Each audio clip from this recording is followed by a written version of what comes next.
അങ്കിളിനും ആന്റിക്കും കള്ളനെ കാണണ്ടേ?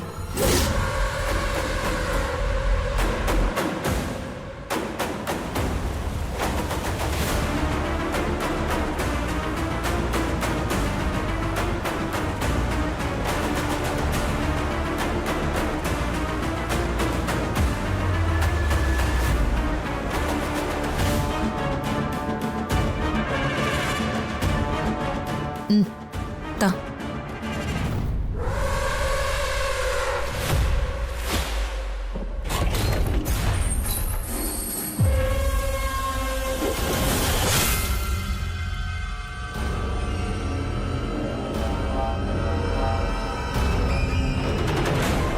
ഇത് കള്ളൻ ഉപയോഗിച്ച കോട്ടിൽ നിന്നും ഞങ്ങൾക്ക് കണ്ടുകിട്ടിയതാ.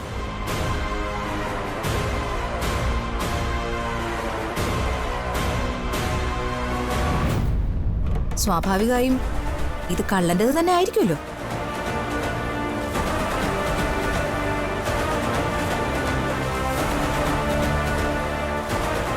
ഇത് കള്ളൻ്റെത് തന്നെയാണ് അങ്കിൾ. ഈ നമ്പറിലേക്ക് ഞങ്ങൾ വിളിച്ചു നോക്കി, ഇതിന്റെ ഉടമയെ കണ്ടെത്തുകയും ചെയ്തു.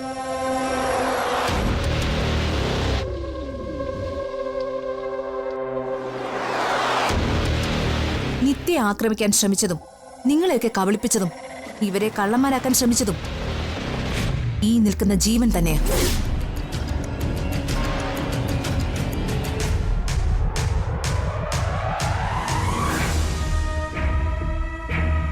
ഏയ് സാറാ, കള്ളം പറയരുത്. ജീവൻ നിങ്ങൾക്കെതിരെ ഒരു ആരോപണം ഉന്നയിച്ചു എന്നുള്ളത് സത്യം തന്നെയാ. അതിന്റെ പേരിൽ ഈ വീട്ടിൽ കയറി വന്ന് എന്തും പറയാമെന്നാണോ ധരിച്ചിരിക്കുന്നത്?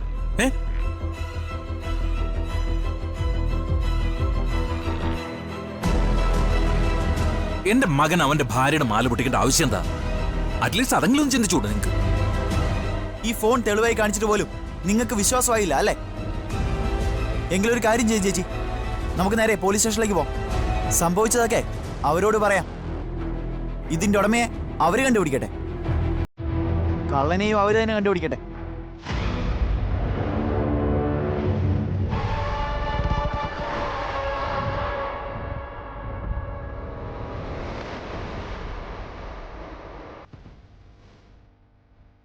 ജീവൻ, നീയാണോ ഇത് ചെയ്തത്?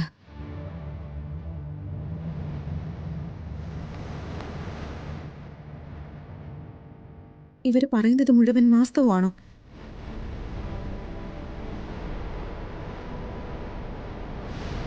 ഇത്തരം ഒരു പ്രവൃത്തി നീയാണ് ചെയ്തതെങ്കിൽ അതെന്തിന്റെ പേരിലാണെങ്കിലും ക്ഷമിക്കാൻ ഞങ്ങൾക്ക് പറ്റില്ല.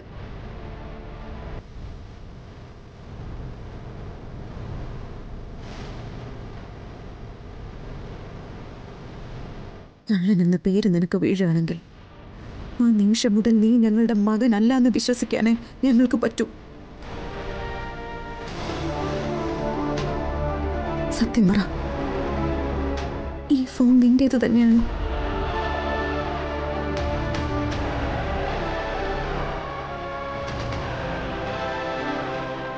പറയടാ.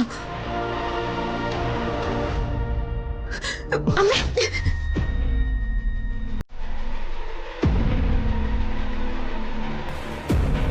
അമ്മ തല്ലണ്ട. ആ ഫോൺ ജീവന്റെ തന്നെയാ.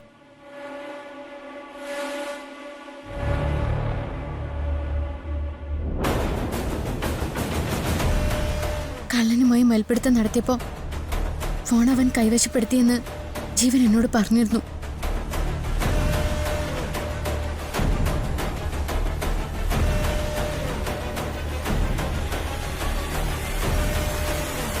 മോള് മിണ്ടാതിരിക്ക. ഞാൻ ചോദിച്ചിട്ട് ഇവൻ മറുപടി പറഞ്ഞില്ലല്ലോ. അമ്മയ്ക്ക് എന്നെ വിശ്വാസമല്ലേ? ഞാൻ അമ്മയോട് കള്ളം പറയുന്ന അമ്മയ്ക്ക് തോന്നുന്നുണ്ടോ?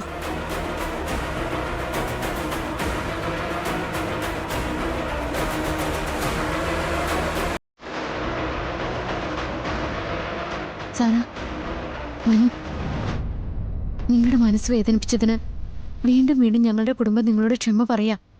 ഇത് ഇവിടെ അവസാനിപ്പിച്ചിട്ട് നിങ്ങൾ പോണം. തീർന്നല്ലോ, എല്ലാം തീർന്നല്ലോ. നമ്മളെ കള്ളന്മാരാക്കിയപ്പോൾ രക്ഷിക്കാൻ ആരും തുനിഞ്ഞിറങ്ങിയില്ല. പക്ഷേ സ്വന്തം വീട്ടിലാണ് കള്ളൻ എന്നറിഞ്ഞപ്പോൾ എല്ലാവരും ഒറ്റക്കെട്ടായി. മനു, നീ വരുന്നുണ്ടോ?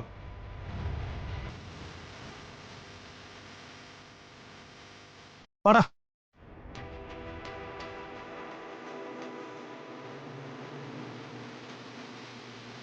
ഇതാങ്കൾ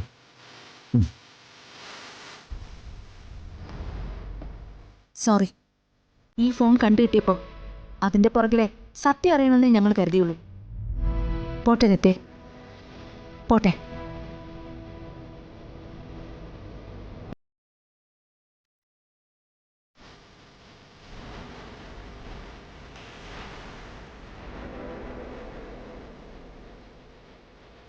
എന്തൊക്കെയാ ഇവിടെ നടക്കുന്നേ?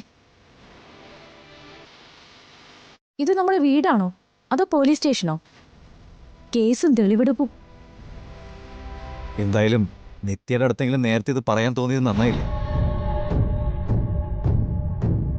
അല്ലെങ്കിൽ എല്ലാവരും മുമ്പിൽ ഞാനിപ്പോ കളനാണ്.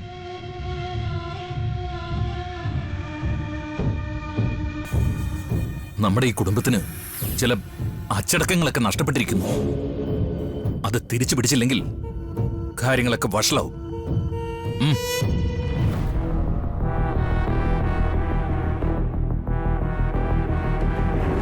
ഇനിയെങ്കിലും ഒരു കാര്യത്തിന് പ്രതികരിക്കുമ്പോൾ അതിന്റെ തെറ്റെന്താ ശരി എന്താന്ന് അറിഞ്ഞിട്ട് മതി. അപ്പൊ ഞാൻ കേട്ടല്ലോ?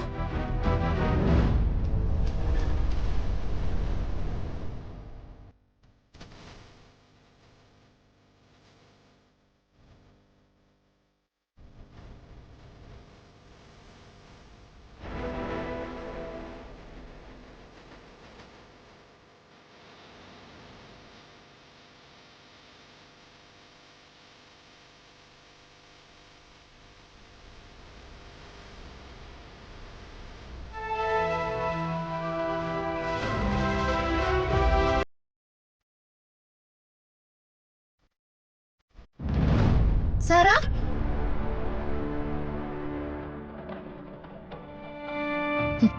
മാംഗല്യ ചരടിന്റെ ഡ്യൂട്ടി അല്ലേ? നാണോ ഇല്ലേ നിനക്ക്? ജീവനൊരു ക്രിമിനൽ ആണെന്ന് എത്ര തവണ എത്ര പേര് നിന്നോട് പറഞ്ഞു? താൻ കേട്ടില്ല. നിത്യയുടെ കഴുത്തിൽ നിന്ന് മാല മോഷ്ടിക്കാൻ ശ്രമിച്ചത് ജീവനാണെന്ന് നിത്യയ്ക്ക് തോന്നിയില്ലേ? പറ. തോന്നി. വെറും തോന്നലല്ല, സത്യമാണെന്ന് എനിക്കറിയാം. പിന്നെ എന്തിനെങ്ങനെ പിടിച്ചു നിൽക്കുന്നത്? ഒന്ന് പൊട്ടി തെറിച്ചൂടെ? ആ പെരുങ്കള്ളന്റെ മുഖത്ത് നോക്കി ഒന്ന് പറഞ്ഞുകൂടായിരുന്നോ? ഞാൻ പറയുമായിരുന്നു, ഞാനും ആ മനുഷ്യനും തനിച്ചാണ് വീട്ടിലെങ്കിൽ. പക്ഷെ ഞാൻ പറഞ്ഞില്ലേ സാറാ, ദൈവത്തെ പോലെ ഞാൻ സ്നേഹിക്കുന്നതാ ആ അമ്മയെ. സ്വന്തം മകൻ ഇത്രയും ക്രൂരനാണെന്ന് തിരിച്ചറിഞ്ഞ ഒരു പക്ഷെ ആ അമ്മ വീണു പോവും. അതെന്നെ കൊണ്ട് താങ്ങാൻ പറ്റില്ല. ഈ ജന്മം മുഴുവൻ അടിമയായിട്ട് ജീവിക്കേണ്ടി വന്നാലും, ഈ ജന്മം മുഴുവൻ കരയേണ്ടി വന്നാലും ആ അമ്മയെ ഞാൻ ഒന്നും അറിയിക്കില്ല അല്ലേ? നീ മാത്രല്ല നിത്യ, അങ്ങനെ എത്രയോ പേര് ചവിട്ടും തൊഴിയും കൊണ്ട് അടങ്ങി ഒതുങ്ങി വീടിന്റെ മൂലയിലും മറ്റും കഴിയുന്നുണ്ട്. പെണ്ണിന്റെ അവസ്ഥ പറഞ്ഞ് കരയുന്നതും നിങ്ങളാ. പെണ്ണിനെ ആ അവസ്ഥയിൽ എത്തിക്കുന്നതും നിങ്ങളാണ്. ആദ്യം കുറെ ആചാരങ്ങളുണ്ട്. പെണ്ണ് അനങ്ങിക്കൂടാനുള്ള വൃത്തികെട്ട ചില അച്ചടക്കങ്ങളുണ്ട്. അതൊക്കെ അങ്ങ് ഇല്ലാണ്ടാക്കണം. ഇന്ന് കഴുത്തിന്ന് മാല പൊട്ടിക്കാൻ ശ്രമിച്ചു, നാളെ കഴുത്തൊന്ന് ഞെരിച്ച അവൻ നിന്നെ കൊന്നാൽ ആരും അറിയാതെ കണ്ണു തുറച്ച് നീ കിടക്കും. ഭംഗിയായി മറ്റുള്ളവരെ പറ്റിക്കാൻ അറിയാവുന്നതുകൊണ്ട് അവൻ ചിലപ്പോ ഭംഗിയായിട്ട് കിടന്ന് നിലവിളിക്കും. അവന്റെ ജീവിതം തന്നെ ഇല്ലാതായെന്ന് പറയും. കണ്ടു നിൽക്കുന്ന മണ്ടന്മാര് ആ ചെറുക്കന്റെ വേദന സഹിക്കാൻ പറ്റില്ലെന്ന് പറയും. അത്ര തന്നെ. നീ പഠിച്ചവളല്ലേ, ഒരുപാട് വായിക്കുന്നവളല്ലേ? സ്വയം ഒന്ന് തിരുത്താൻ ശ്രമിക്കേ.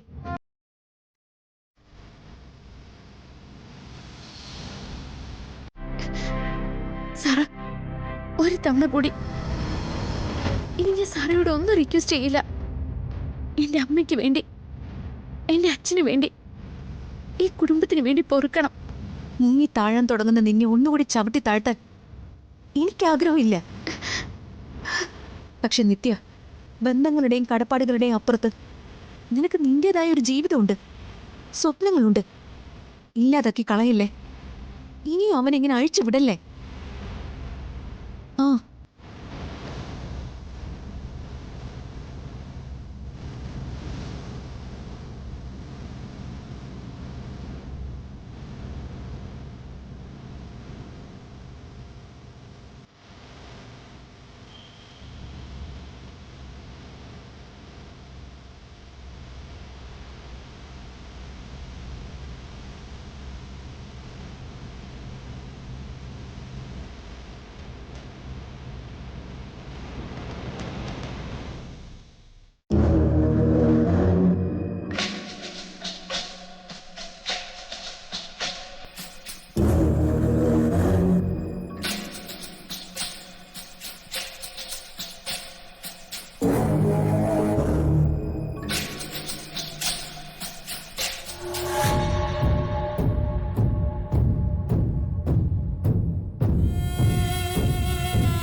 അങ്ങനെ ഒരു കള്ള അവൾ പറഞ്ഞില്ലായിരുന്നെങ്കിൽ ഇപ്പം ഞാൻ ഈ കുടുംബത്തിൽ നിന്ന് തന്നെ പുറത്തായേനെ. അതിന് എന്തായാലും അവളോട് നന്ദി പറയണം.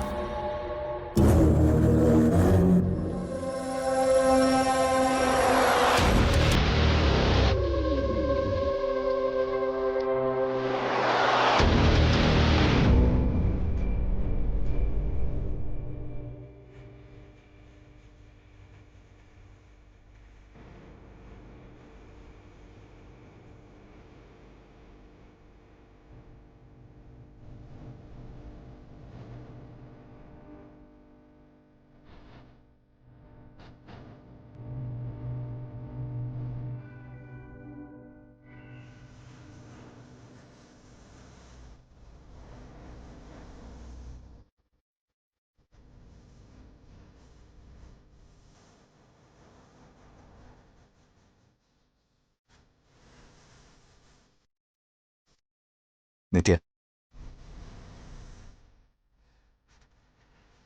എന്താ? സോറി എന്തിന്? ഇങ്ങനൊരു സിറ്റുവേഷൻ ഉണ്ടായതിന്. ഒരുപക്ഷെ തനിക്കെന്നെ രക്ഷിക്കാൻ തോന്നിയില്ലായിരുന്നെങ്കിൽ ഞാനിപ്പോൾ ജീവൻ എന്ത് സംഭവിക്കാൻ? നിങ്ങൾക്കൊന്നും പറ്റില്ല. കാരണം നിങ്ങൾക്ക് മറ്റുള്ളവരുടെ വേദന അറിയില്ല, അവരുടെ കണ്ണുനീരിന്റെ വില അറിയില്ല. പിന്നെ താങ്ക്സ് പറയേണ്ടത് എന്നോടല്ല, എന്റെ വാക്ക് കേട്ട് മടങ്ങി തിരിച്ചു പോയ സാറിയോടും മനുവിനോടും മനുവിന്റെ കൂട്ടുകാരോടും.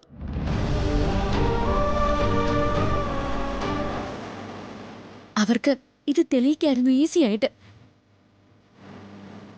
അതിനുള്ള മാർഗങ്ങൾ അവർ പറഞ്ഞല്ലോ. പക്ഷെ അങ്ങനെ ഒരു ചോദ്യം ചെയ്യലോ തെളിവെടുക്കലോ ഉണ്ടായിരുന്നെങ്കിൽ ഈ വീട്ടുകാരുടെ മുന്നില്, അച്ഛന്റെ മുമ്പിലോ അമ്മയുടെ മുന്നിലോ ഒരു കള്ളന്റെ സ്ഥാനത്ത് തല കുരിച്ച് നിൽക്കേണ്ടി വന്നേനെ നിങ്ങൾക്ക്. ഇനി എൻ്റെ ഭാഗത്തുനിന്ന് ഇങ്ങനെയൊന്നും ഉണ്ടാവില്ല. എനിക്ക് വിശ്വാസമില്ല. ഒരു കാര്യമാണോ ചെയ്തത്? എത്ര തവണ? ഈ ലോകത്തെ ക്രിമിനലുകൾ പോലും ചിന്തിക്കാത്ത വഴിയിലൂടെ നിങ്ങൾ നടന്നിട്ടുണ്ട്. എന്തായിരുന്നു അതിന്റെ ആവശ്യം? അതൊക്കെ തന്നോടുള്ള സ്നേഹം കൊണ്ടായിരുന്നു. വേണ്ട, സ്നേഹത്തിന് അങ്ങനെ ഒരു അർത്ഥം എനിക്ക് മനസ്സിലാവില്ല.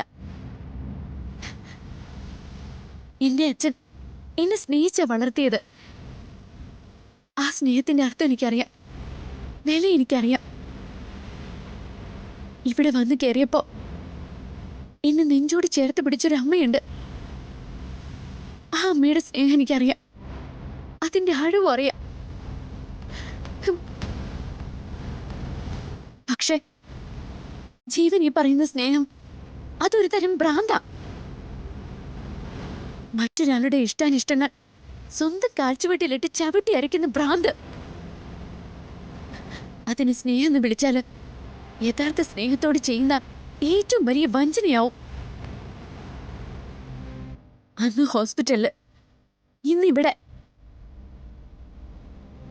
ചെയ്തു കൂട്ടിയതെല്ലാം നിങ്ങൾ തന്നെയാണെന്ന് ബോധ്യമായാൽ മകനാണെന്ന് പറഞ്ഞ് തള്ളിക്കളയില്ല. ഭ്രാന്താണെന്ന് പറഞ്ഞ് ചങ്ങലക്കിടും അച്ഛനും അമ്മയും.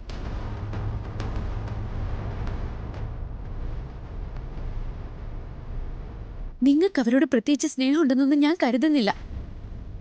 കാരണം എല്ലാവരുടെയും മുന്നിൽ നിങ്ങൾ അഭിനയിക്കാം. നിങ്ങൾ സ്നേഹം അഭിനയിച്ച് അവരെ കൊല്ലും. പക്ഷെ എനിക്ക് അവരെ കൊല്ലാൻ പറ്റില്ല. അതുകൊണ്ടാ എല്ലാവരുടെയും മുന്നിൽ വെച്ച് ഞാൻ അങ്ങനെ പറഞ്ഞത്. ഇനി എന്താ വേണ്ടെന്ന് എനിക്കറിയാം. എന്റെ ജീവിതത്തില് ഒരുറച്ച തീരുമാനം ഞാൻ എടുക്കാൻ പോവാ. അരുത്, താൻ അങ്ങനെയൊന്നും. പിന്നെ ഞാൻ എന്ത് വേണം? വാ മൂടി കെട്ടണോ? കണ്ണടച്ച് നടക്കണോ? എല്ലാ കാര്യങ്ങളും അറിഞ്ഞിട്ടും നിങ്ങൾ പുണ്യാളനാണെന്ന് എല്ലാവരോടും തർക്കിക്കണോ? അതാണോ നിങ്ങൾ ആഗ്രഹിക്കുന്ന ഭാര്യ? അതാണോ നിങ്ങൾക്ക് വേണ്ട ഭാര്യയുടെ ധർമ്മം? നിത്യ, എന്റെ മനസ്സിൽ ഞാനൊരു തീരുമാനം എടുത്തു കഴിഞ്ഞു. അതെന്താണെന്ന് ഞാൻ പറയാം.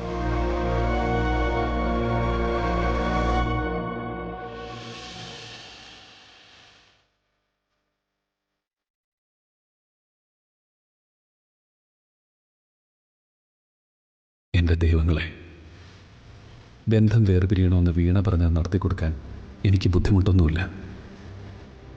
മനസ്സിൽ തൊട്ടിട്ടില്ലാത്തൊരു ബന്ധം അകന്നു പോകുന്നതിന് എനിക്കെന്താ? പക്ഷേ അമ്മാവൻ്റെ കാര്യമാണ്. ആ മനസ്സിൽ പരിക്കില്ലാതെ ഇതെങ്ങനെ പരിഹരിക്കും? എനിക്കറിഞ്ഞൂടാ.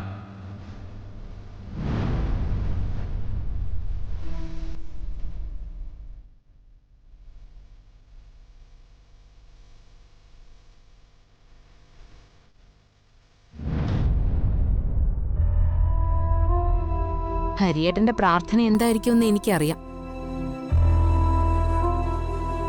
പ്രാർത്ഥിച്ച മനസ്സിന് ധൈര്യം കിട്ടും. ഡിവോഴ്സിന് മനസ്സിന് അല്പം ധൈര്യം വേണ്ട കാര്യമാണല്ലോ.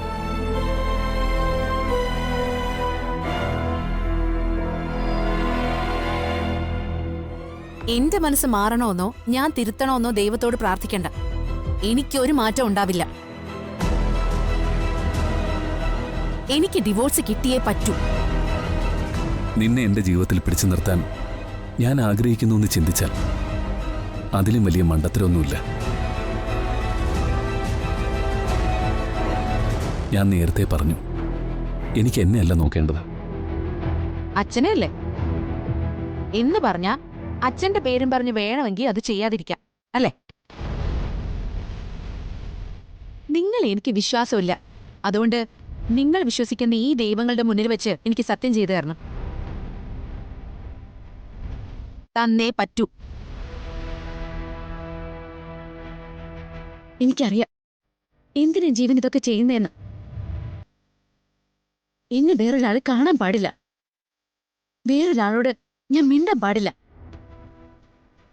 താലി കെട്ടി എന്നെ കൊണ്ടുവന്നിരിക്കുന്നത് ഒരു അടിമയായിട്ടാ. പ്രതികരിക്കാൻ പാടില്ലാത്ത വെറും ഒരു അടിമ.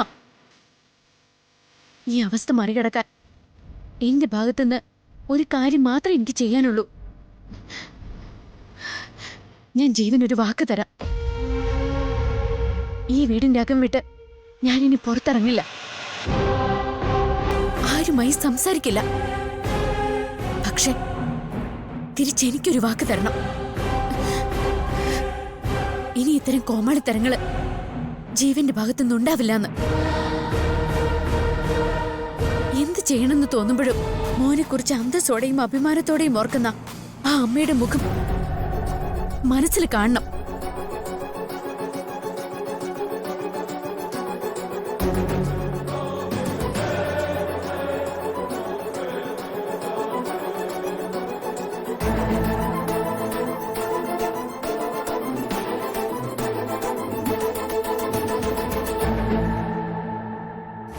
നമുക്ക് ഈ വാക്കുകൾ പരസ്പരം പാലിക്കാം.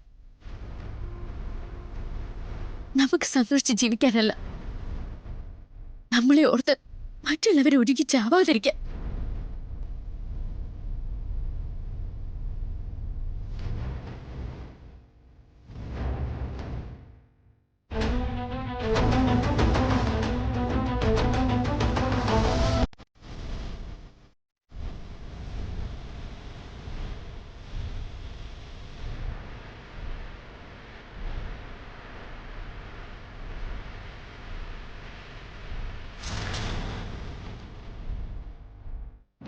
എന്താ സത്യം ചെയ്യാത്തത്? ഒറ്റയടിക്ക് നിന്റെ ആവശ്യം സാധിച്ചു തരാൻ എനിക്ക് കഴിയില്ല. എനിക്ക് സമയം വേണം. ചുരുങ്ങിയത് അമ്മാവനെ പറഞ്ഞ് മനസ്സിലാക്കാനുള്ള സമയം. സ്വന്തം ഇഷ്ടം നടക്കാൻ അച്ഛനെ വീഴ്ത്താൻ ശ്രമിച്ചവൾക്ക് ആ മനുഷ്യനെക്കുറിച്ച് വേവലാതിയൊന്നും ഉണ്ടാവില്ല. പക്ഷെ എനിക്കുണ്ട്. എന്നെ വളർത്തി വലുതാക്കിയത് ആ മനുഷ്യന്. എൻ്റെ മനസ്സിൽ ഈ ഇരിക്കുന്ന ദൈവങ്ങളുടെ അതേ സ്ഥാനത്ത് അദ്ദേഹം. കഴുത്തിഞ്ഞിരിക്കാൻ എനിക്ക് പറ്റില്ല.